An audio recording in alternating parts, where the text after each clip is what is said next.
तो डेवलपमेंट में ये देखा गया है कि बहुत सारे इपीजेनेटिक मॉडिफिकेशंस होते हैं।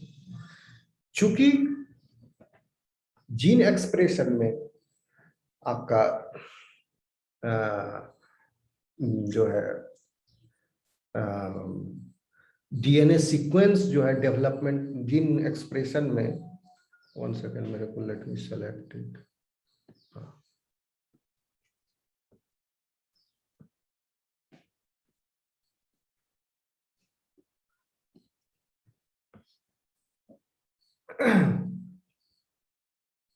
मेटाबॉलिक मतलब सेलुलर डिफरेंशिएशन जो है उसमें, जैसे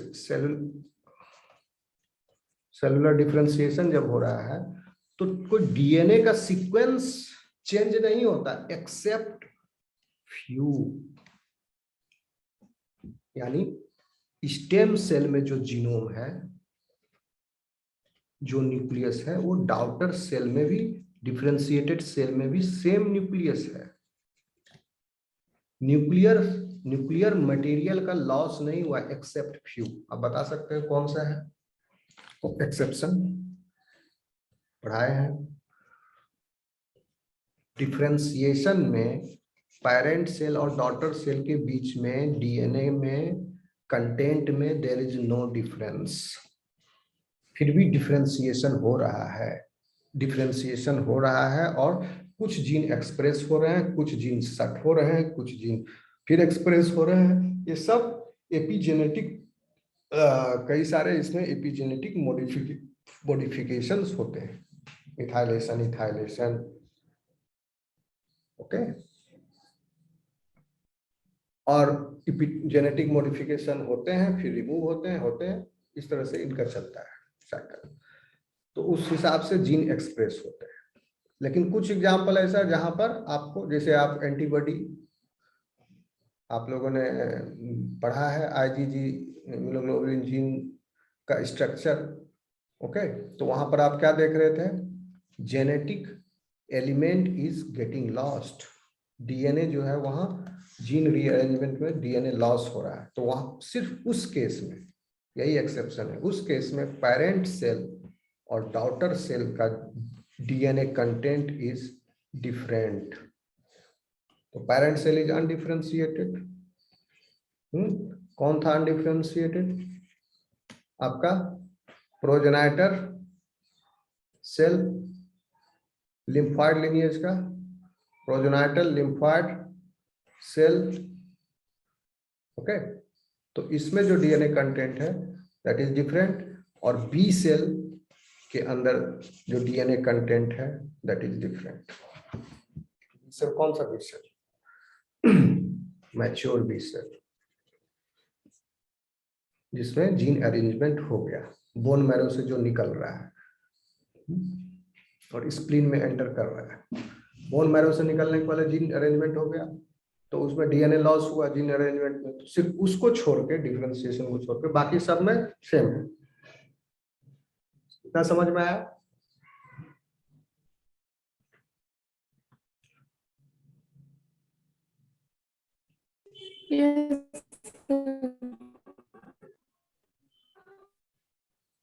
अब देखिए, इतना समझ में आ गया तो आप कुछ एग्जांपल बता देते हैं डिफरेंशिएशन को, डिफरेंशिएटेड सेल्स का। आप इसको देख लो one by one. After differentiation किस तरह के सेल्स बन रहे हैं?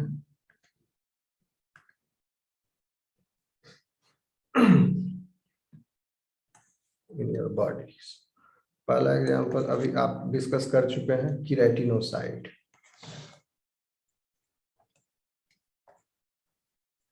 मैच्योर कीरेटिनोसाइट, या इसको लिख लो choanocyte.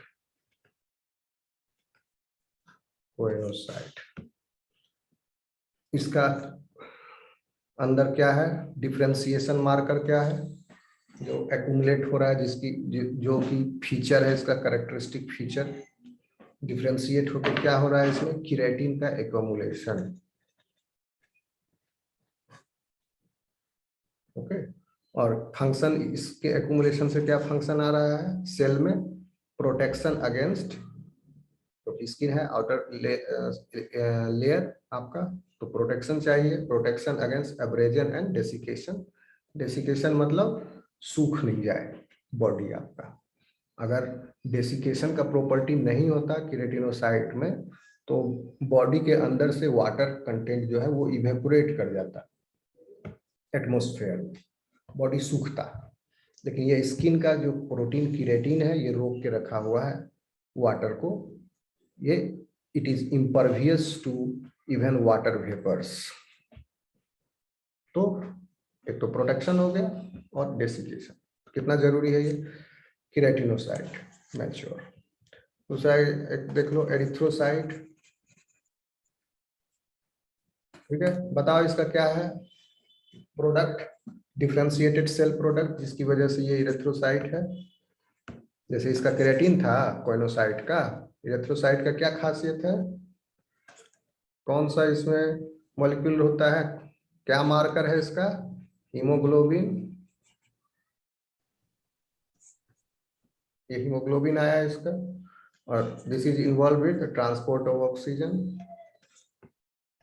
This is one of the differentiated cell type, terminally differentiated cell type. Yeah. Lens cell, lens cell में क्रिस्टलिन है, transmission of light, this crystallin is associated with transmission of light. B lymphocyte, ये सब terminally differentiated cell है। T lymphocyte, melanocyte, melanocyte,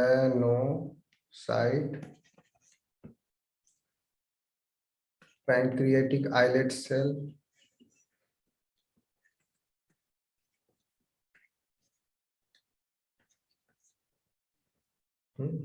बहुत सारा body में cell है, Leydig cells, chondrocyte, cartilage cell, chondrocyte, osteoblast हो गया, bone forming cell, myocyte, muscle cell, hepatocyte, liver cell, neurons. तो आप सबका बता सकते हैं क्या है इस पे, बी लिम्फोसाइट का क्या है, क्या करता है, इसका डिफरेंशिएटेड सेल प्रोडक्ट है, बताओ। कोई जवाब नहीं दे रहा, तुम लोग क्या कर रहे हो, नहीं समझ में आ रहा तो बोलो, कुछ नहीं बोल रहे थे,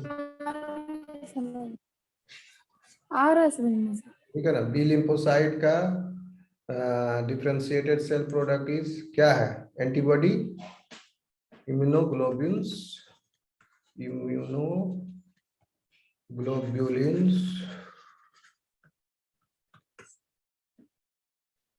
function, antibody synthesis, T lymphocyte हो गया आपका क्या डिफरेंशिएटेड सेल प्रोडक्ट इसका, T cell receptors, T cell receptor antibody नहीं होता, सरफेस बाउंड होता है, तो सीधे लिख दोगे T cell receptors. Melanocyte, melanin pigment होता है जो आपका त्वचा जो है ब्लैक है जिस वजह से, वो मेलानिन पिगमेंट की वजह से मेलानोसाइट्स, ये भी त्वचा में होते हैं। पैंक्रियाटिक आइलेट सेल्स इंसुलिन बनाते हैं, इसका डिफरेंशिएटेड प्रोडक्ट इंसुलिन। तो इस तरह से देखेंगे numerous examples are there. Leydig cells में क्या बनता है, एनीबॉडी बता चुके हैं, लेडिक सेल्स में क्या बनता है, डिफरेंशिएटेड सेल प्रोडक्ट क्या है इसका,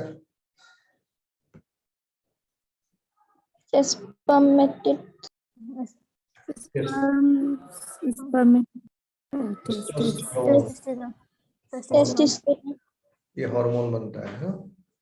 ठीक है, चलो ये सब एग्जांपल हो गया डिफरेंशिएटेड सेल का।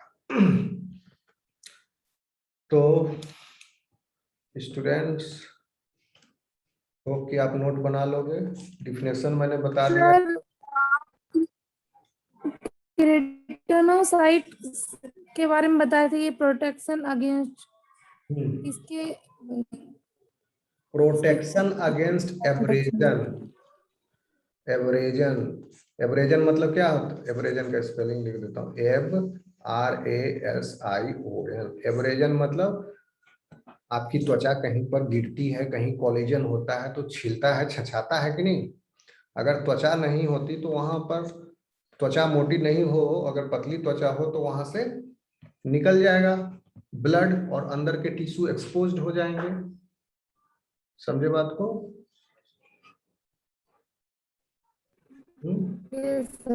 यही एब्रेजन से बचा रहा है, आपको प्रोटेक्ट कर रहा है, एक तरह का ब्लैंकेट है। ठीक है। और दूसरा क्या है? डेसिकेशन। जैसे आप लोग कोई चीज मान लो अचार उचार डालते हो छत पर सूखने के लिए या बनने के लिए, जो भी हो, उस प्रक्रिया को क्या बोलेंगे? डेसिकेशन। हीट में ड्राई करना, सुखाना, dehydration. Desiccation is basically dehydration under heat, sun का हीट। इन्हें नहीं, सन का हीट कोई जरूरी नहीं, डेसिकेटर्स भी होते हैं आर्टिफिशियल। इतना समझ में आया student? Yes sir, yes sir. कितना समझ में आ गया? तो यहाँ पर हम, हमारा खत्म होता है डिफरेंशिएशन भी, और ये chapter 3.1। So next we will start with 3.2। कुछ सवाल है तो पूछो।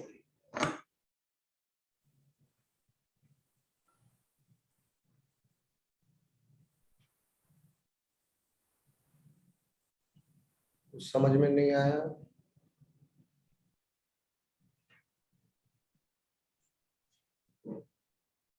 समझ में आया सर। सर इसमें सारा स्टेप जैसे सेल कमिटमेंट और स्पेसिफिकेशन सब स्टेप बाय स्टेप सबका स्टेजेस बताना होगा ना सर? तुमसे ये सब पर शॉर्ट नोट पूछा जा सकता है। What is specification, what is induction, what is competence. तो डिफिनेशन हम सबका बता दिए हैं, समझा भी दिए हैं, एग्जाम्पल के माध्यम से समझा दिए आपको। पोटेंसी पर देखो 3 क्लास लिए थे, पोटेंसी पूरा कर दिए थे। कमिटमेंट अभी समझा दिया आपको। पूरा प्रोसेस जो है वो कमिटमेंट है। कहां से कहां तक? आपका स्टेम सेल से, स्टेम सेल से डिफरेंशिएटेड सेल तक। कौन सा डिफरेंशिएटेड? टर्मिनली डिफरेंशिएटेड सेल तक। क्योंकि इसके बीच के जितने भी सेल स्टेजेज होंगे ये भी तो डिफरेंशिएट कर रहे हैं। ये हो गया final terminal differentiation.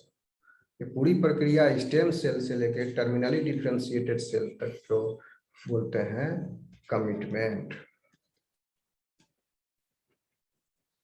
Commitment of the cell, which cell? This stem cell. अब ये स्टेम सेल कोई सा भी स्टेम सेल हो सकता है। मल्टीपोटेंट स्टेम सेल हो सकते हैं, टोटीपोटेंट स्टेम सेल हो सकते हैं, प्लूरीपोटेंट, मतलब स्टेम सेल। स्किन का माध्यम से आपको समझाया, एक एग्जांपल देके। ये कमिटमेंट, कमिटमेंट में भी 2 स्टेज होता है। पहले specification,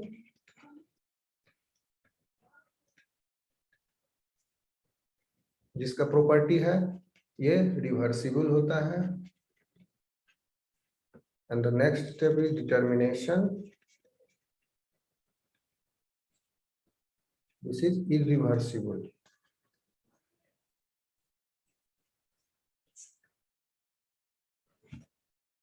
Okay, after commitment you get the terminally differentiated cell. Okay, yes sir.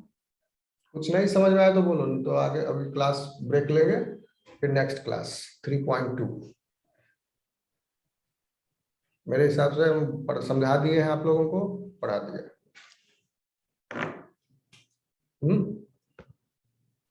Yes, sir. Yes, sir. कुछ पूछना है?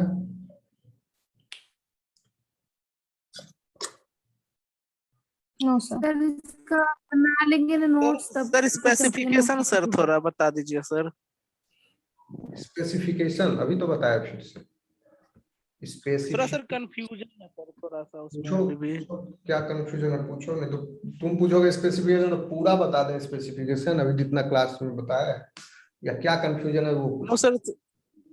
सर थोड़ा सा सर कंफ्यूजन ये है कि सर थोड़ा समझ में नहीं आ रहा वो होता है क्या स्पेसिफिकेशन और ये डिफरेंशिएशन जो उसके अंदर में जो आता है वो सर वो थोड़ा कंफ्यूजन क्रिएट कर रहा है कि वो है क्या सर। देखो, प्रोजेनाइटर सेल है या स्टेम सेल है या ये एडल्ट स्टेम सेल है। एडल्ट स्टेम सेल टोटीपोटेंट तो होगा नहीं, प्लूरीपोटेंट होगा नहीं, ज्यादा से ज्यादा मल्टीपोटेंट होगा। उसके बाद ओलिगोपोटेंट, यूनिपोटेंट, बायपोटेंट हो सकते हैं। These cells can go differentiation process and they can become terminally differentiated cell। ठीक, तो यह जो डिफरेंशिएशन प्रोसेस है पूरा, in this differentiation this is not a one step process, there are many stages where cell markers keep on adding और accumulating. जैसे skin cell है उसका मार्कर क्या है, किरेटिन। इसका पूरा साइटोप्लाज्म जो है किरेटिन से भरना शुरू हो जाएगा। More keratin, cytoplasm will be having less water और अल्टीमेटली पूरा साइटोप्लाज्म में किरेटिन इज ऑक्युपाइड फिल्ड। जैसे हीमोग्लोबिन का डेवलप आरबीसी का डेवलपमेंट देखे थे आप, रेटिकुलोसाइट है, इसके अंदर न्यूक्लियस है और साइटोप्लाज्म में हीमोग्लोबिन नहीं है। This reticulocyte will keep on accumulating more and more hemoglobin and it will finally become RBC। सारी थोड़ा बड़ा बना दिए ऐसा नहीं। And RBC is now having fully hemoglobin in it। Nucleus गायब हो गया, इसलिए गायब कर दिया गया कि और ज्यादा हीमोग्लोबिन इसमें भरा जा पैक किया जा सके ताकि ये ज्यादा से ज्यादा ऑक्सीजन कैरिंग कैपेसिटी हो आरबीसी का। ओके, तो यहां भी स्किन सेल में आपका ये इसको कौन सा बोल रहे थे सेल, देखो दिमाग से निकल जाता है। ये तो रेटिकुलस, हाँ, कोइनोसाइट या keratinocyte. More and more keratins are getting accumulated.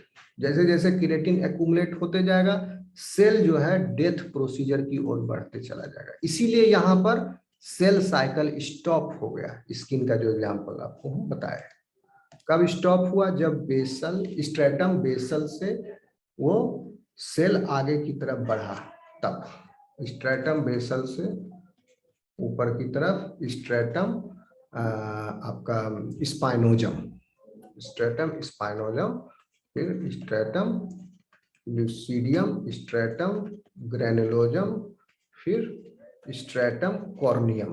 इसमें है कोइनोसाइट्स, कॉर्नियम नहीं कोइनियम, ठीक, नहीं सॉरी कॉर्नियम, कॉर्नियम ही होता है, कॉर्नियम। स्ट्रेटम कॉर्नियम में है कॉर्नियोसाइट्स, कोइनोसाइट नहीं कॉर्नियोसाइट, कॉर्नियोसाइट्स है। तो कॉर्नियोसाइट टर्मिनली डिफरेंशिएटेड सेल है। तो जब ये स्पेसिफिकेशन वहां तक बोला जाएगा जब स्ट्रेटम बेसल तक ही सेल है। स्ट्रेटम बेसल में बेस आपका बेसमेंट मेम्ब्रेन पर stem cell are there, they are attached to the basal membrane via hemidesmosome और ये डिवाइड कर रहा है।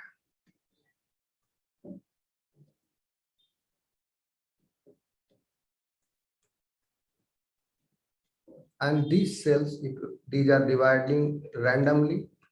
So here they will be called as the cells are specified.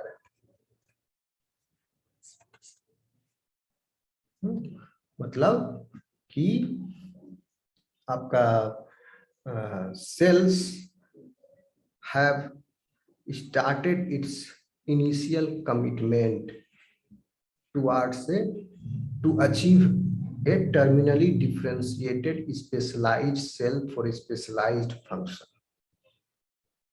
उसको अचीव करने के लिए अब इसमें डिफरेंशिएशन की प्रक्रिया शुरू हो गई, कमिटमेंट की प्रक्रिया शुरू हो गई। That means cell is specified now. उसके माथे पर तिलक लगा दिया गया सेल के, जाओ तुम ये बन जाओ, सफल हो। ओके, लेकिन कोई जरूरी नहीं कि सफल हो, इसलिए ये रिवर्सिबल भी है। अगर किसी को तिलक मिटा दिए तो वापिस हो गया, मिट सकता है, रिवर्सिबल है। अगर एनवायरमेंट उसको न्यूट्रल मिला तो then also it will keep on continuing differentiation procedure. अगर निगेटिव एनवायरमेंट मिल गया तो they will not, specified cell will not differentiate. Specified cell will differentiate either in positive environment or neutral environment. Okay. इसके बाद यहां से यहां तक सेल आर डिटरमाइंड। कहां से कहां? स्ट्रेटम स्पाइनोजम से कीरेटिनोसाइट्स जब बन गए ये daughter cells, now they have started depositing keratin in their cytoplasm और यहां पर सेल डिवीजन स्टॉप हो गया। Cell division stopped. So here onwards cell will be called as they are determined. Doesn't matter the environment is negative, neutral or positive, they will definitely become the differentiated cell provided nutrition autonomously, बिना किसी help के। तो ये हो गया आपका determination. So determination is the later part of commitment. Or you can say determination is just preceding the terminal differentiation final event. Determination, after determination, what you are getting? Terminally differentiated cell.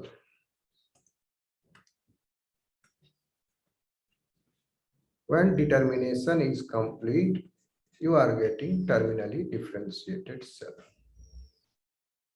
अब समझ में आया या कुछ और नहीं समझ में आया तो बोलो।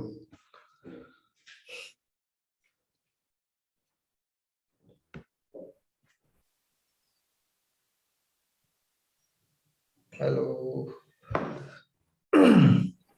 सर, कुछ आया, कंफ्यूजन है क्या? सर वो स्ट्रेटम स्पाइनोजेम से ही वो शुरू हुआ था ना सर, केराटिनोसाइट्स वगैरह जो भरना हुआ था।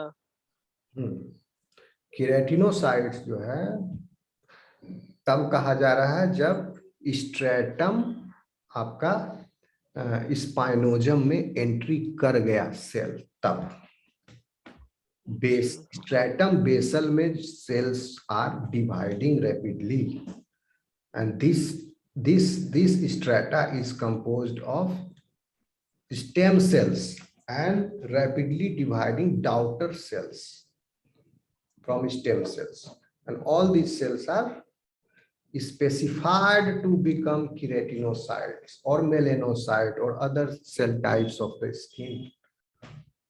But after this, once the cell division stops, some of the cell will go in melanocyte direction, some of the cell may go in keratinocyte direction. keratinocyte direction of differentiation. Okay.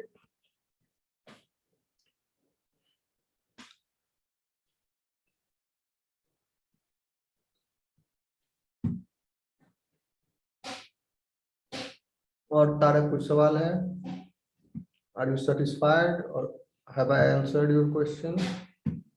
Or still you have difficulty to understand it? Yes, sir, I understand, sir. Specification 3 तरह के हैं, बता दिए। अलग अलग species में अलग अलग तरह के स्पेसिफिकेशन देखने को मिलता है। एक है ऑटोनोमस, एक है कंडीशनल, एक है सिंथेसियल। ऑटोनोमस जो है इनवर्टिब्रेट्स में देखने को मिलता है एक्सेप्ट इंसेक्ट्स। कंडीशनल जो है वो वर्टिब्रेट्स में देखने को मिलता है जैसे कि अस। क्यों? क्योंकि हमारे अंदर जो है इनडिटर्मिनेट क्लीवेज है। क्लीवेज के शुरुआती दौर में this is not clear, this is not determined. Cell का फेट अभी तय नहीं हुआ है। All are equal. ठीक है। That blastomere can become any type of cell और टिश्यू। सो इनडिटर्मिनेट क्लीवेज है, देयरफॉर कंडीशनल स्पेसिफिकेशन है। मतलब कि सेल का differentiation is depending on the environment there. जैसे जिसमें इन डिटर्मिनेट क्लीवेज था, जैसे कि इनवर्टिब्रेट्स में बताया अभी आपको। साइटोप्लाज्म का different region are having different type of factors. अब ये क्लीवेज हुआ तो those factors are distributed differently in daughter cells.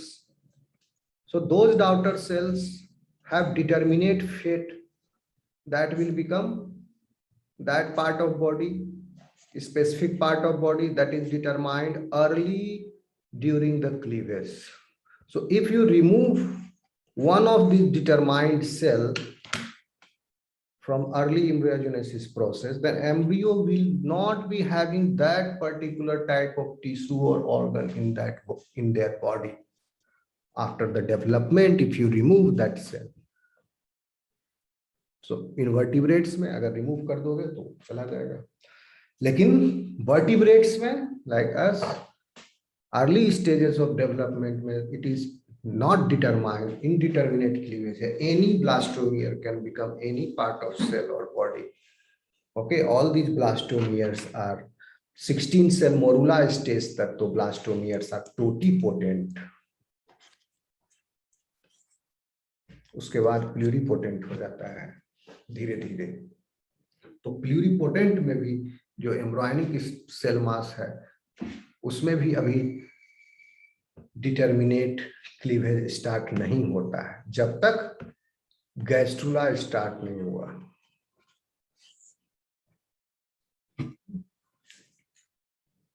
Inside, अगर जायगोट के लेवल पर नहीं, इनसाइड एम्ब्रायनिक सेल मास, वो सारे के सारे सेल एक जैसे हैं। Any cell can become any part of the body.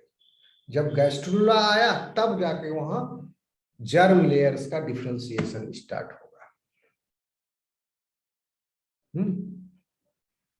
So that's why it is conditional specification. Means if the cell is surrounded by certain type of cell, then that cell will develop differently, differentiate differently. If you remove one blastomere from blastula stage, then the loss of that blastomere will be compensated by other blastomeres present in the zygote. And this is the reason for the production of twin also. Mollusca का twin नहीं हो सकता है, इकिनोडर्मेटा का twin नहीं पैदा हो सकता है, लेकिन ह्यूमंस के ट्विन, मैमल्स के ट्विन, वर्टिब्रेट्स के ट्विन्स हो सकते हैं। क्यों? क्योंकि indeterminate cleavage. After formation of the zygote, if zygote is divided, if you accidentally or any purposefully, mechanically, if you divide the zygote, both the portion of the zygote have the potential to develop into fully grown adult individual, and they will be called as twins.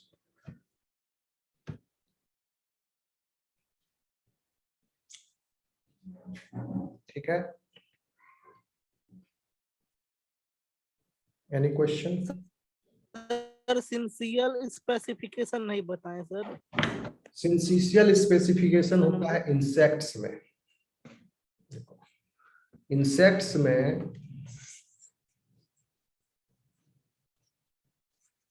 Insects में क्या होता है? Cytoplasmic division नहीं होते हैं, nucleus divide होता है। Okay, एक न्यूक्लियस, दो न्यूक्लियस, बहुत सारे न्यूक्लियस बनते हैं, और उसके बाद साइटोप्लाज्म डिवाइड नहीं हुआ तो साइटोप्लाज्म के different region are having different factors in them. जैसे बहुत सारे इंसेक्ट जो है ये स्ट्रेटजी यूज करते हैं to commit cell to their fates. So interaction occur not between the cells here. First वाले में ऑटोनोमस में देखे थे कि there no interaction is required, क्योंकि अर्ली एम्ब्रियोजेनेसिस में ही सेल का फेट तय हो गया कि वो क्या पार्ट बनेगा बॉडी का।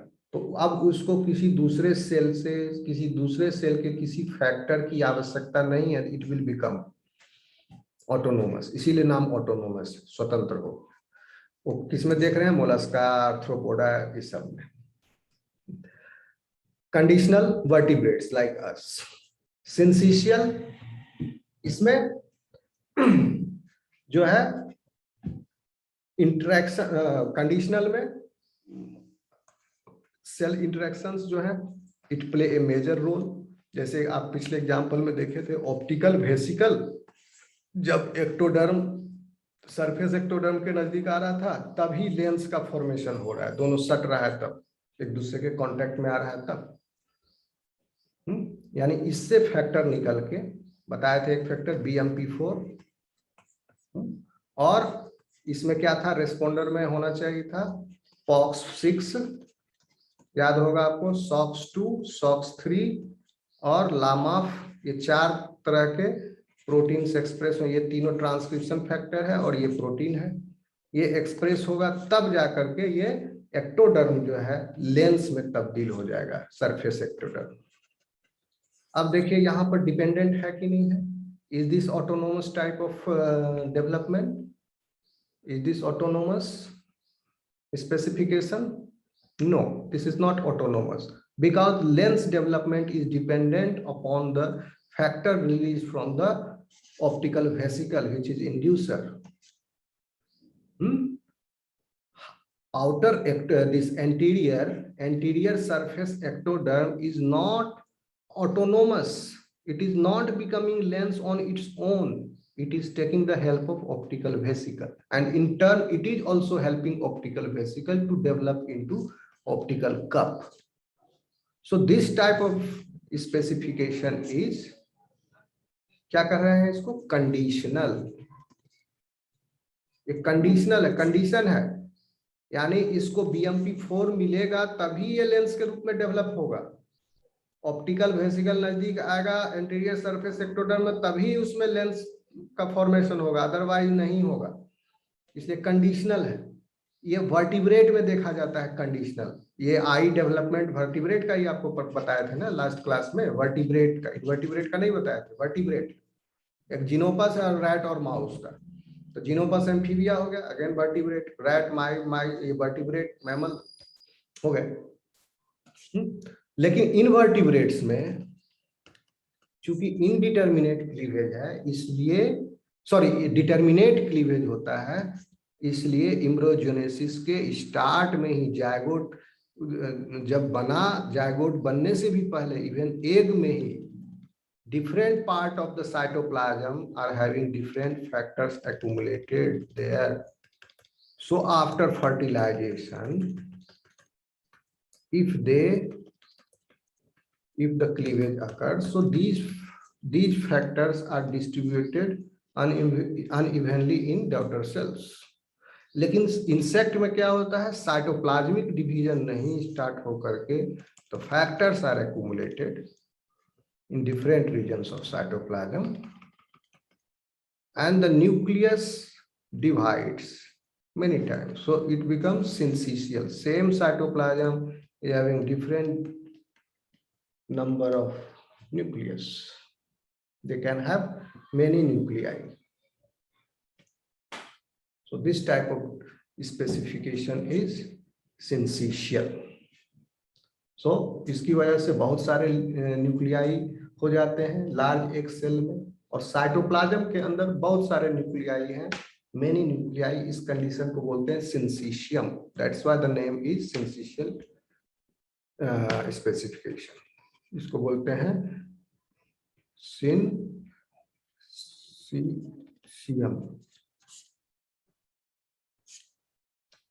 जब बहुत सारे न्यूक्लियाई एक साइटोप्लाज्म में होते तो, और एक का साइटोप्लाज्म आपको पता है it is not uniform. Interior of the एक साइटोप्लाज्म जो है is different. This interior is different than posterior. This dorsal is different than ventral. Okay, तो इस तरह से उनके अंदर डिफरेंस है साइटोप्लाज्मिक कंटेंट्स में इन दीज एरियाज. और इसीलिए डिफरेंट इन एरियाज में डिफरेंट तरह के मैसेंजर आरएनएज होते हैं. क्यों है ये अलग? Because different messenger RNA is present in different areas. So कह सकते हैं सेल एक, न्यूक्लियाई अनेक, और इन साइटोप्लाज्म में different regions are having different accumulation of different type of messenger RNAs. ये तो मॉलिक्यूलर में हम जा रहे हैं तो उतना जाने की जरूरत नहीं है आपको. आप समझ लो डिफरेंट होते हैं, और इसकी वजह से आपका जो है so this before division cleavage जो है so this is determined, और many nuclei are present, और उसमें these messenger RNAs get accumulated, और ये this become anterior part of the body, posterior part of the body. समझे?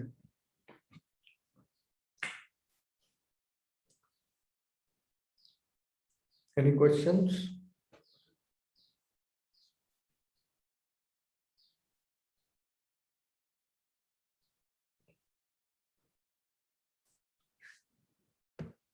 ठीक है स्टूडेंट्स, नेक्स्ट क्लास मैं अपडेट करूंगा.